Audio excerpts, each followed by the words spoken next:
Bonjour à tous. Aujourd'hui, je vous retrouve pour une vidéo dont le sujet m'avait été demandé récemment sur Instagram. Il s'agit des pièges à éviter lors d'un achat immobilier. Allez, venez, je vous livre 8 conseils. Le premier conseil, c'est de toujours vous renseigner sur le prix du marché immobilier sur lequel vous souhaitez acheter. En effet, méfiez-vous des offres qui pourraient paraître trop alléchantes et qui pourraient donc cacher quelque chose. Par exemple, un problème dans la construction ou un problème au sein de la copropriété. A l'inverse, regardez bien les prix pratiqués au mètre carré pour ne pas payer trop cher votre bien. Le deuxième conseil que j'ai à vous livrer est de toujours visiter le bien plusieurs fois, ne jamais le visiter qu'une seule fois. Et c'est important déjà de le visiter à différentes heures de la journée parce que la luminosité ne sera pas la même. Par rapport également au trafic qui va être sur la route, aux voisins qui vont être présents, etc. Également, c'est important pour vraiment vous imprégner du bien et connaître toutes les pièces. Ne négligez aucune pièce ou aucune dépendance. Il faut que vous connaissiez absolument tout sur le bien avant de l'acheter. Le troisième conseil que j'ai à vous donner est de toujours vous renseigner, de demander les diagnostics immobiliers et les factures. Pourquoi? Les diagnostics immobiliers vont vous permettre d'obtenir un maximum d'informations concernant la performance énergétique, si ce n'est pas un bien qui est trop énergivore, mais également la présence d'amiante, de plomb si les immeubles sont concernés, etc.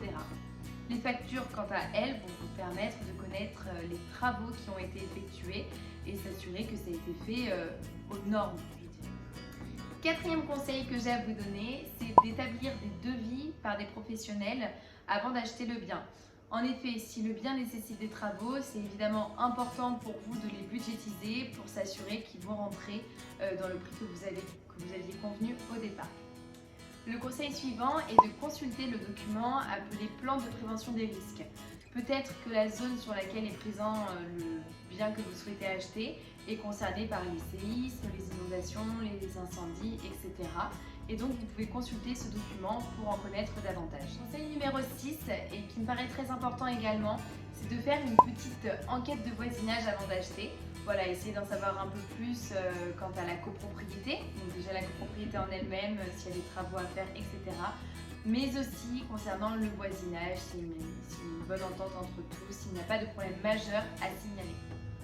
L'avant-dernier conseil, c'est de s'intéresser aux projets qui sont prévus à prévoir dans le quartier dans lequel vous souhaitez acheter. Parce que certains projets vont certes faire augmenter la valeur de votre bien, mais d'autres vont peut-être la dévaluer. Par exemple, un immeuble qui va venir obstruer la vue, une autoroute qui va venir créer des nuisances, etc. Et enfin, le dernier conseil, c'est bien évidemment de penser à vos besoins, c'est-à-dire qu'il ne faut pas voir que le bien en lui-même, mais également penser à votre style de vie, je dirais, au quotidien.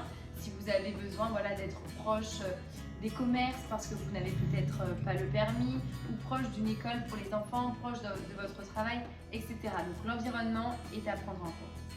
Voilà, j'en ai terminé avec cette vidéo. N'hésitez pas encore une fois à me partager vos expériences, à me dire si vous voyez d'autres pièges. Ce sera toujours sympa d'échanger ensemble. Merci beaucoup et à très bientôt.